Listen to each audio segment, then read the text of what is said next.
Hello boys and girls, welcome back to another session of additional mathematics. For today, our session will be focusing on quadratics and we will take an in-depth look at completing the square. Now first, I would like you to get your pencil and your pens and your books and let us get ready to learn some quadratics and in more specific completing the square.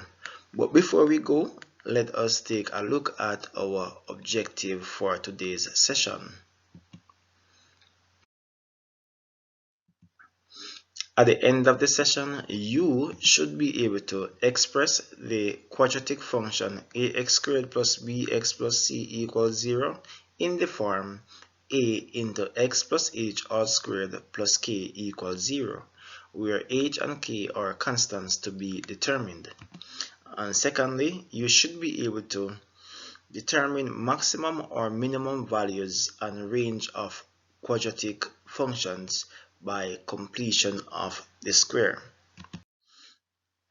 Let us now look back at some basic facts regarding quadratic equations. The standard form of a quadratic equation with one unknown, x, is ax squared plus bx plus c equals 0, where a is not equal to 0 and a, b, and c are elements of the set of real numbers. Also, in a quadratic equation, the square is the highest power of the unknown. And that is what really distinguishes your quadratic equation from a cubic or from any other polynomial. Now there are three algebraic methods of solving a quadratic equation. First, we have done the factorization and we have also looked at quadratic formula. But now our focus will be on the completing the square method. And this method will be done throughout this lesson, completing the square. So let us now complete the square for our quadratic equation. We will take it from the standard form, ax squared plus bx plus c.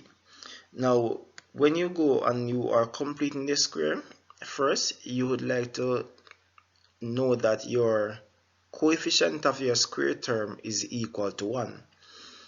If it is not equal to 1, then you would like to factorize or factor out what is there. So factor out your a term and you get a into x squared plus b over ax plus c over a equals 0. Once you have done that, you are now going to find half of your b term and square it. Now the aim of all of this is to get a perfect square, because you want to write your quadratic function as a perfect square, but it will be done differently from what we have done in factorization. So you'll find half of your coefficient of your x term, which in this case is b over a. Half of that, you add it and subtract it to your left hand side after you have squared it. Now, in adding and subtracting it, it is just like adding a zero pair to your equation. It does not change the value of your equation since it will give you 0. And when you have done that, you should get a into x squared plus b over ax plus half of b over a all squared. Now that is the part that you have added, and since you have added it, you must also subtract it for your equation to remain true. So you have subtracted it from c over a. And now we realize that our first three terms resemble a perfect square. Once it resembles a perfect square, then you would like to write it as a perfect square.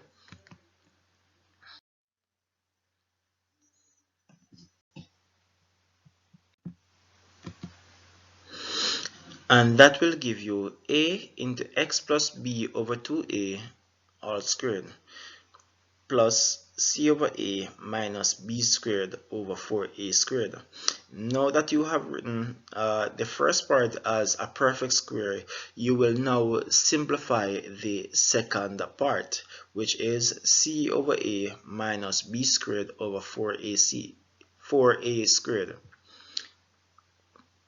That can be simplified by finding the LCM, and you go ahead and simplify it, and you will get 4ac minus b squared over 4a squared, and all of that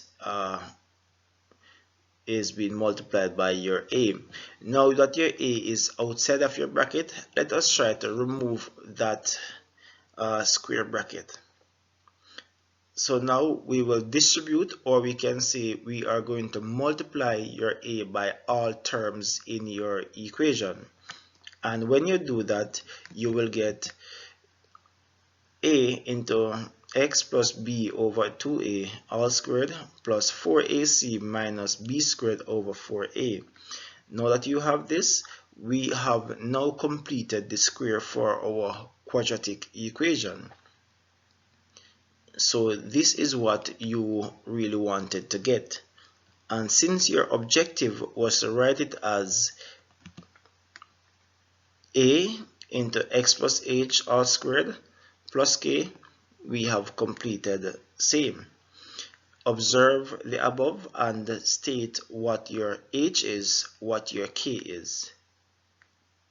So the expression representing h is b over 2a, and the expression representing k is 4ac minus b squared over 4a. Now you can either choose to remember these. Well, it is very important for you to remember them. However, you can always complete the square from start to finish in case you do not remember these formulas. But they will come in very handy in the future. So we have done that. Now remember, completing the square, just like the quadratic formula, can be used to solve any quadratic equation. So it can be used for any of them, unlike factorization. Now let us play around with some examples. Our first one will be x squared plus 2x minus 15 equals 0. So what is the first thing that we do?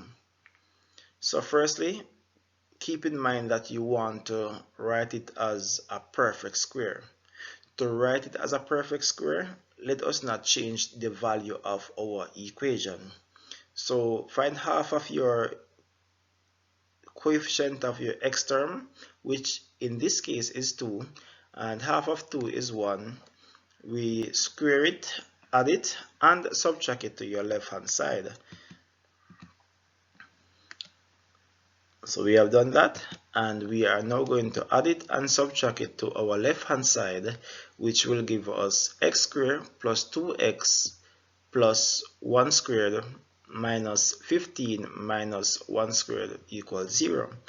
Now that you realize that your first three terms resemble a perfect square, you write it as a perfect square, and you simplify the other two terms. So you write it as a perfect square, and that is x plus 1 all squared minus 16. Now you have it in the form that you really wanted it, which is a into x plus h all squared plus k, where h is equal to your 1 and your k is equal to negative 16. Now let us play around some more. What if we were checking with our formulas that we derived earlier, where h is equal to b over 2a? Let us substitute your values. So your b value was 2 and your a was 1. You can skip back to the previous question in the video and double check to ensure that you have these values. or I am sure that you have written them down so you can double check. Now let us now confirm that our k is equal to 16 by using the formula. So since our formula was 4ac minus b squared over 4a, which will give us our k value, so you will basically substitute all values that you know, a, b, and the c values, simplify, and you will get negative 16. Pause the video, double check for yourself, and return to the video.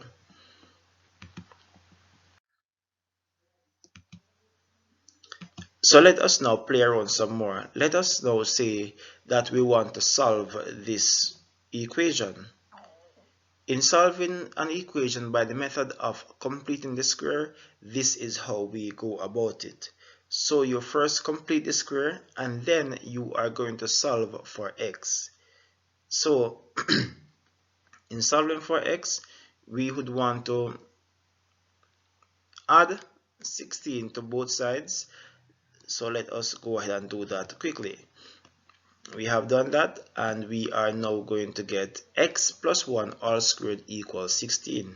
After you have done that, there is now the next step to take the square root of both sides, because we realize here that since we want the x, then we have to remove the square term outside. Therefore, we take the square term of both sides, and from that, the square root of 16 will give us a positive and negative 4.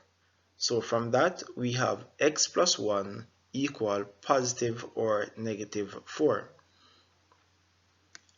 Now that we want to solve our equation, our x will be equal to negative 1 plus or minus 4. So your x will now be equal to negative 1 plus 4, which is equal to 3. Or it can be negative 1 minus 4, which is equal to 5. Therefore, these are the two values of x in your equation.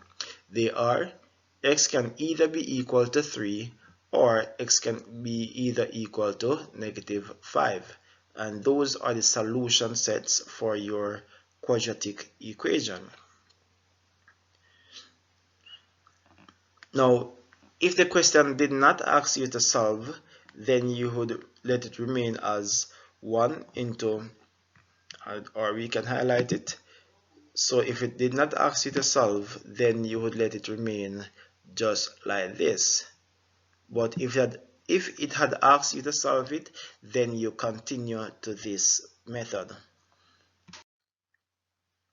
So your turn, go ahead and try this. Pause the video, get to work, and return when you are finished. Assuming that you have already completed it, then let us now go through the solution for that question. Now that we realize that 5 is greater than 1, which is the coefficient of your squared term, we are going to factor out our 5. So when we factor out our 5, we will get 5 into x squared minus 18 over 5x minus 8 over 5 equals 0. Once we have factored out our 5 and now have the coefficient of your square term equal to 1, we are now going to have our b term, square it and add it and subtract it to our left hand side of the equation. Remember, it is just like adding a 0 pair to our equation, so it will not change the value. So half of 18 over 5 is 9 over 5. You square it and you add it and subtract it to your left hand side, and that will give you your 5 into x squared minus 18 over 5 squared plus 9 over 5 all squared minus 8 over 5 minus 9 over 5 all squared. And by the looks of it, we can easily now pick out our perfect square, which is the first 3 terms in our bracket. So we write it as a perfect square, and we get 5 into x plus 9 over 5 all squared minus 8 over 5 minus 81 over 25. Now that we have this, we are now going to simplify what we have in the bracket. So when we simplify by finding the LCM, and the LCM right there is 25, so you find that and you will get 121 over 25. Now to complete it, we would want to distribute our 5 to both terms in the bracket, and we will get x plus 9 over 5 being multiplied by 5, and our 121 over 25 being multiplied by 5, and our final result is 5 into x plus 9 over 25 all squared minus 121 over 5 equals 0. And we have completed the square. In fact, we now have it in the form a into x plus h all squared plus k equals 0, where your h is equal to 9 over 5 and your k is equal to negative 121 over 5. So you can insert that negative right there. And now, what if we were asked to solve that equation? So let us play around a little bit more to see how we will solve the equation by the method of completing the square. So now that we have that, remember, you're going to add your 121 to both sides just to simplify it, and you will get 5 into x plus 9 over 5 all squared equal 121 over 5. Now what do you do with the 5 right there? What you would like to do is to divide both sides by that 5. Because you are multiplying, so you'd want to divide it so that you can eliminate it from that side. So when you divide it by both sides, you will get x plus 9 over 5 all squared equal 121 over 5. And once you have reached at this stage, you are now going to find the square root of both sides, and from that you get the square root of 121 to be 11, and the square root of 25 would be 5. Therefore, the result of that is positive or negative 11 over 5. And all of that is equal to x plus 9 over 5. You are now going to solve your equation. Since you no longer have a square to deal with or anything to divide, you are going to add 9 over 5 to both sides. Sorry, subtract it to both sides. So you had x is equal to negative 9 over 5 plus or minus 11 over 5. Therefore, this will be our solution. Now, I will not go and do them individually, as in simplify them, but what I will do is to allow you to go through all the steps, and I will share the answer with you. So go ahead, pause the video here, and you simplify both of them to get your final values of x. Assuming you have done so, they are x equal 2/5 and x is equal to negative 4. So we have these two values of x. Now remember, if you were not asked to solve the equation, then you would not have come to this part. But if you were asked to just write it as a difference of 2 square, then you would have stopped at where you had a into x plus h all squared plus k. That is where you would stop, and you interpret it from there. Now let us look at Objective 2. Objective 2 says that we should have determined the maximum or minimum values and range of quadratic functions by completion of the square. So let us now go deeper into the use of completion of the square.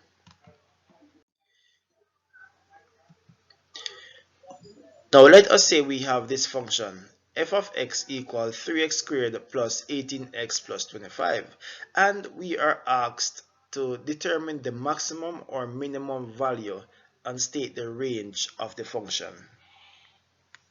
So first of all, let us complete the square so that we can interpret it. And as you see, we have the coefficient of your x squared term being not equal to 1. Therefore, we are going to factor it out.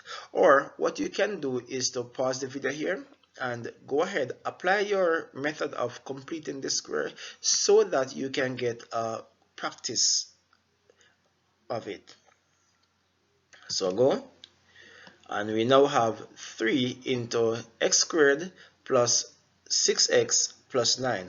How did we get this? Because after we have factored out our 3, we would have gotten 6x from our 18. Now, half of 6 is 3, and 3 squared, which gives you 9. So that is how you have this 9 here.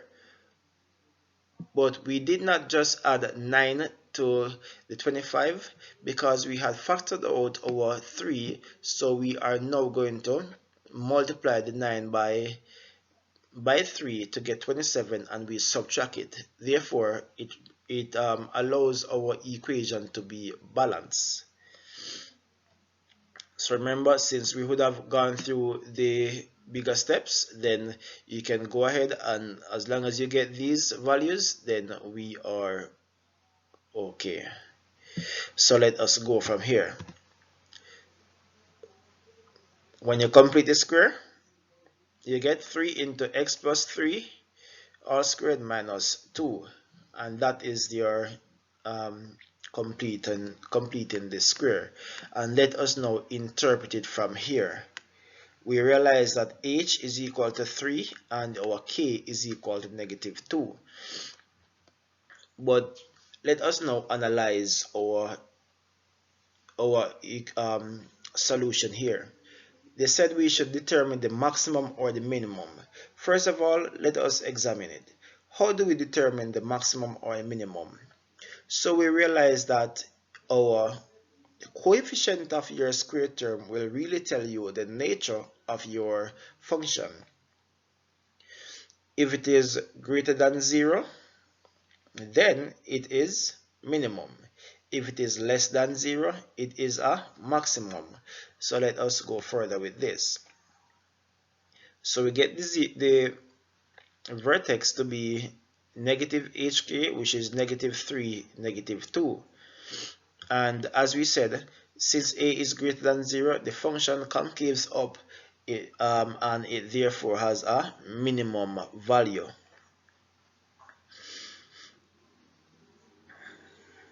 And the minimum value right there would be negative 2.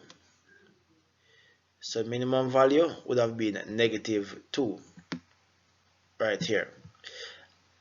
And the range, how do we determine the range? Since our function here concaves up, then we know that if it is like this, then the minimum would appear here, and the range, so it would extend from the minimum up towards infinity. So how do we write that? Write that as from negative 2 through to infinity, and that is our range. So let's go again. We say that if we have a function where the a term is greater than 0, then the function concave up, and in that case it has a minimum value. And you can state the minimum value by stating the k value. The k indicate the minimum or maximum,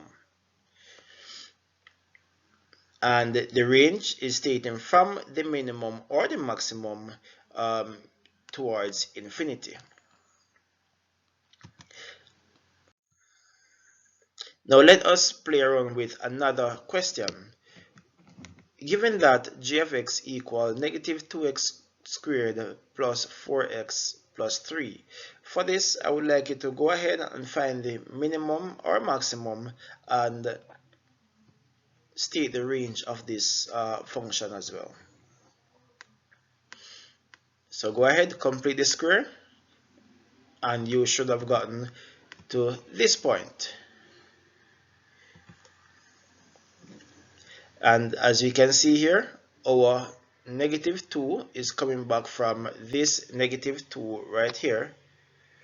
So we multiply it by the negative 1, the positive 1 that we have subtracted from this side. Remember, we are going to add 1 and subtract 1 because half of 2 is 1, so we therefore add 1 and we subtract 1.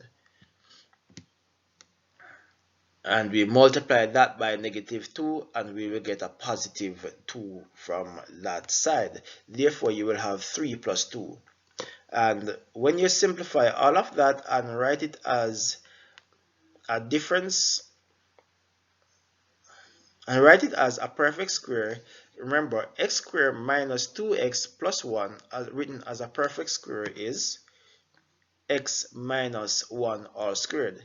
And remember, your coefficient is still there, which is negative 2, and you have simplified the 3 minus 1 times 2 times negative 2, you will get a positive 5. So that is now where you have your hk. So your h is negative 1 and your k is 5. And your vertex now is 1, 5. Now let us examine our a value. Our a value was negative 2, and negative 2 is less than 0. Therefore, it concaves down. Since our equation here concaves down, therefore it has a maximum value. So the maximum value is 5. Remember, your k value indicates your maximum. So since your maximum is 5, what is your range? So let us now draw it to see how it would look. So since it has a maximum, then it will, alright, so let us draw it a little better than that. Alright, so since it has a maximum of 5, what is our range? So it will tend from 5 and comes down to negative infinity. Therefore, your range will be written like from negative infinity through to positive 5. Alright, so that is your range, and as we said, the maximum point is 5. Now, this one is for you to go ahead and try.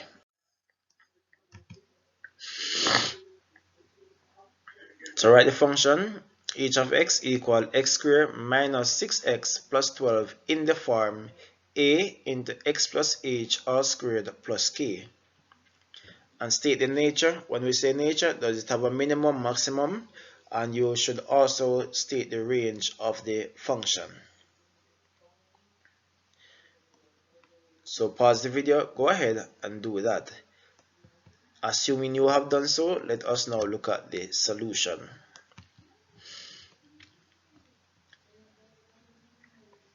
So quickly we realize that our square term has a coefficient of 1.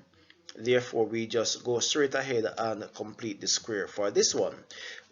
We realize that half of 6 is 3, so let us go. 3 squared 9. All right, very good. If you have gotten this, very good. I know you are paying attention, and I would like you to work with us and in fact work ahead of us.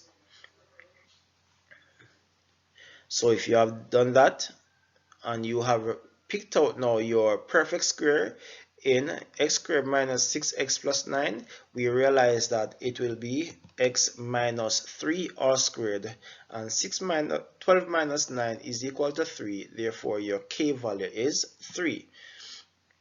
So your vertex here is 3, 3. And again, what is your maximum point? Your maximum point here is 3. And the nature, as we said, it has a minimum because your a is greater than 0, where it concaves. Your graph will concave up. Right. Now, finally, what is your range? The range of this function is, so since it concaves up,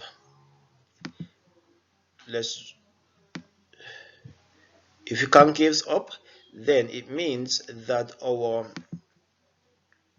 range will tend from the minimum and it will tend upwards through to infinity. So that is how you get your range of 3 through to infinity.